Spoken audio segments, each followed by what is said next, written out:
Snowy had once been a vibrant, energetic golden retriever who ran with joy through fields and parks, chasing butterflies and wagging his tail like the world was made of sunshine. But that was before the accident. Hit by a speeding car one rainy evening, Snowy's back legs were left paralyzed. His family, devastated by the sudden change, did their best for a while, purchasing a small wheelchair for dogs, trying therapy. But slowly, life became complicated. The bills piled up, time grew short, and their once happy dog now lay mostly in a crate, dragging his lower half across the floor. Eventually, with heartbreak in their eyes, they made the decision no pet owner ever wants to make. They surrendered him to a shelter, requesting that he be put down peacefully, convinced that ending his suffering was the kindest thing to do. The shelter staff, although used to tough choices, had heavy hearts as they scheduled Snowy's final day. He was quiet now, still sweet, still trusting, licking the hand of anyone who came near him. But in the cold world of underfunded shelters and limited resources, dogs like Snowy rarely had a second chance. That all changed the day 8-year-old Lily entered the shelter. Lily was a quiet girl, small for her age, with big, curious eyes and a heart that overflowed with compassion. She and her mother had come to the shelter looking to adopt a small dog to keep Lily company as she struggled with anxiety and loneliness after her father's passing a year prior. While walking past rows of barking dogs, Lily suddenly stopped in front of Snowy's crate. He didn't bark or move much, just lifted his head and wagged his tail slowly when he saw her. Something stirred in her. She knelt down beside him and whispered, "You're not broken. You're just different." Her mother tried to move her along, gently explaining that this dog couldn't walk and needed more care than they could provide. But Lily wouldn't leave.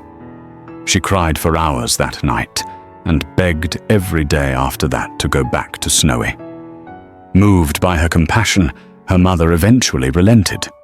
They returned to the shelter, and Lily made her case, one of the most convincing, passionate arguments an 8-year-old could ever make.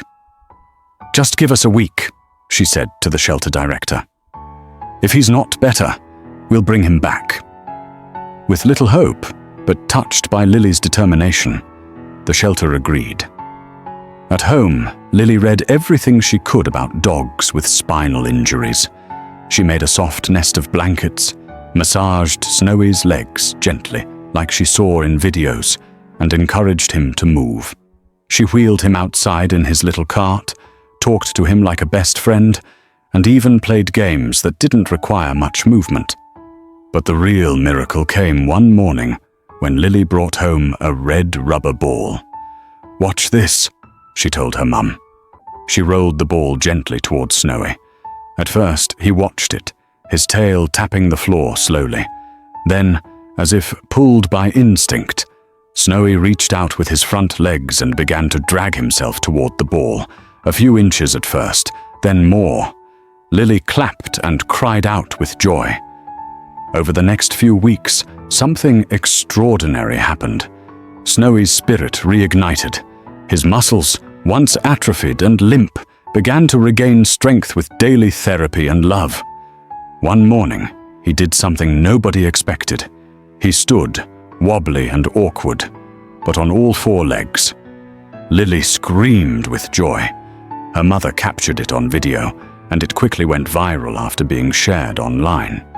The world was moved by the story of the little girl and the dog who refused to give up. Offers poured in from physical therapists, canine rehabilitation centers, and even veterinarians who volunteered their time and resources. Snowy received professional hydrotherapy, acupuncture, and a custom-fitted wheelchair that allowed him greater mobility. But more than all of that, he had Lily, the little girl who looked at a broken dog and saw hope instead of despair. Months passed, and Snowy not only walked again, he ran. He became a symbol of resilience, invited to schools and therapy centers alongside Lily, who would stand up before classrooms and say, "Just because someone looks broken doesn't mean they are. Sometimes they just need love and someone who believes in them." In time, Snowy was certified as a therapy dog, visiting hospitals and comforting children going through difficult times. Wherever he went, Lily was by his side. And though life had been cruel to them both, one scarred by loss, the other by injury, they healed each other with patience, compassion, and an unbreakable bond. Snowy, once scheduled to die, now lived each day with purpose, his golden coat shining in the sun, his eyes always on the girl who saved his life with a heart far bigger than her years.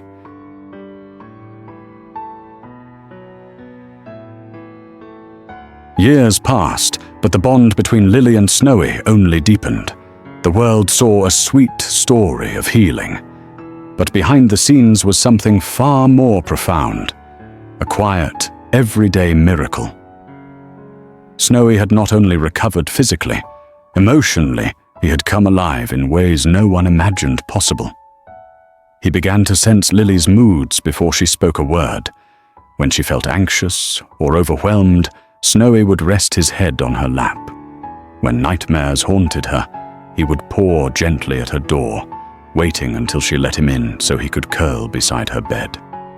Their hearts had fused in a language beyond words, something deeper than even love, something sacred. By the time Lily turned 12, the little girl who once trembled in crowds now stood confidently on stages with Snowy at her side, telling their story to raise awareness for rescue animals and children struggling with trauma. They spoke at fundraisers, school assemblies, and even national conferences. Snowy would sit proudly, tail wagging, as Lily's voice echoed through the halls. She no longer needed to read from paper. Her words came from memory, from the marrow of her own life. One autumn day, Lily was invited to speak at a large children's hospital. The audience was filled with patients in wheelchairs, wearing masks and IV lines, their parents tired and scared. She brought Snowy to the center of the stage and placed her hand on his back. "This is Snowy," she began. "He was supposed to die. They said he'd never walk, but someone gave him a chance. And now he runs. And he helps me when I'm scared. Because sometimes we both remember what it's like to feel hopeless." At the end of her speech, the room was in tears.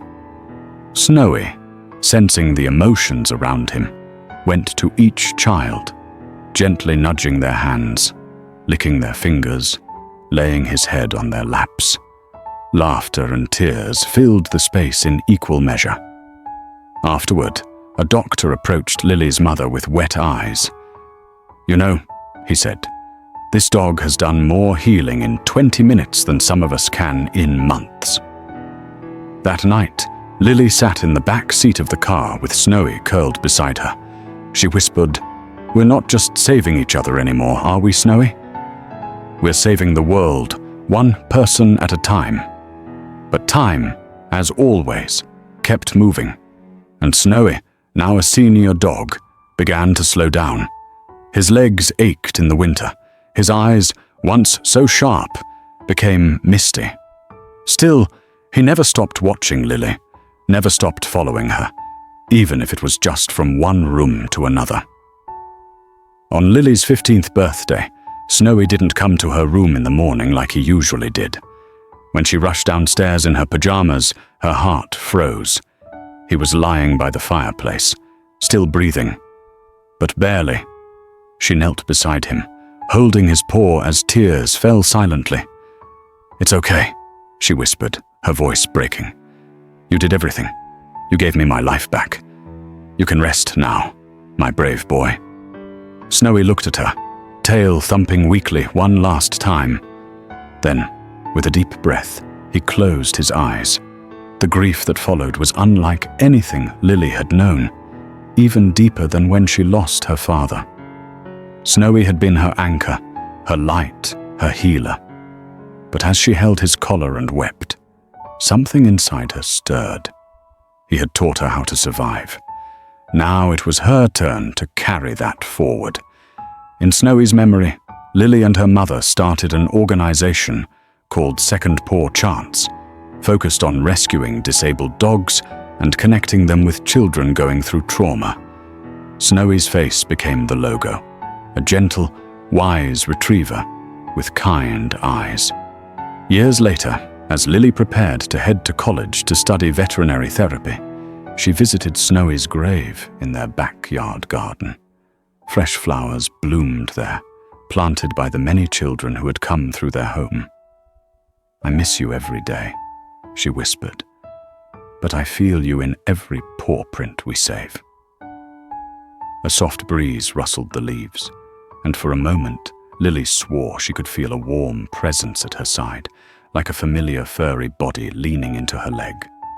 Snowy may have been gone, but his legacy, his spirit of love, survival, and healing, lived on in every dog they saved, in every child they comforted, and in the girl who once saved a paralyzed dog, only to realize he had saved her too. Lily walked away from the garden that day, with tear-streaked cheeks, but a heart filled with clarity. The weight of Snowy's absence was heavy, yet it carried within it a quiet strength. She had known sorrow, yes, but she had also known the kind of love that didn't end with goodbye. It endured, it guided, and it gave her purpose. At college, Lily studied animal-assisted therapy with fierce dedication. Her professors quickly recognized her rare gift, not just her knowledge, but the way animals responded to her, especially those who had been hurt, abandoned, or feared human contact. She would sit quietly in a corner, and soon enough, the most frightened dog or cat would inch toward her, sensing what Snowy had always known. Lily.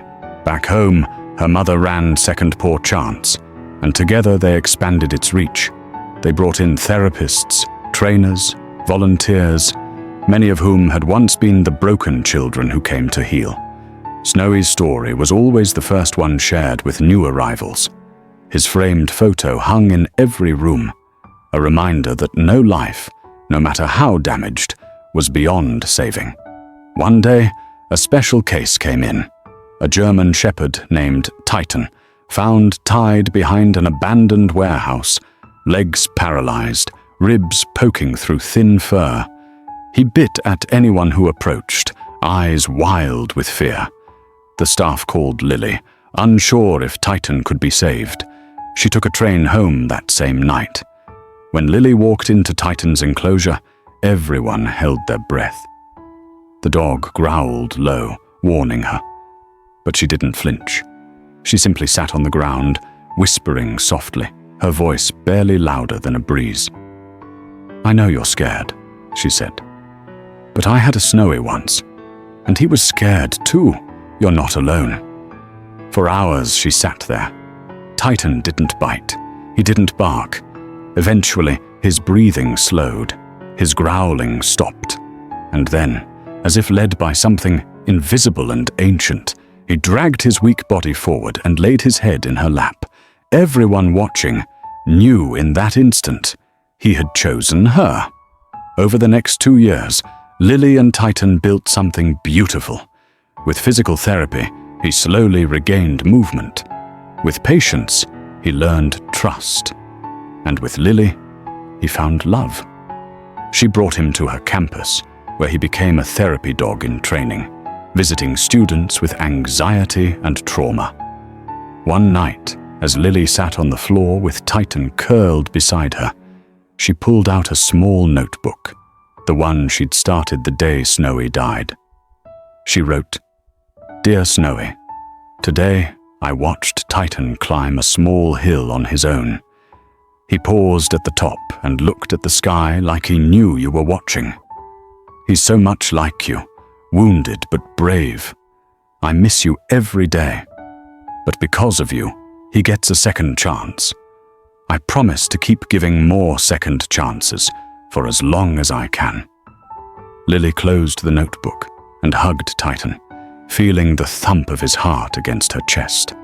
The same rhythm Snowy once had, the same rhythm that carried through every life they touched. And somewhere, in a place beyond sight, a golden retriever watched, his tail wagging slowly, proudly, knowing his work wasn't over. It was only just beginning through the girl he had healed, and through the lives she would heal next.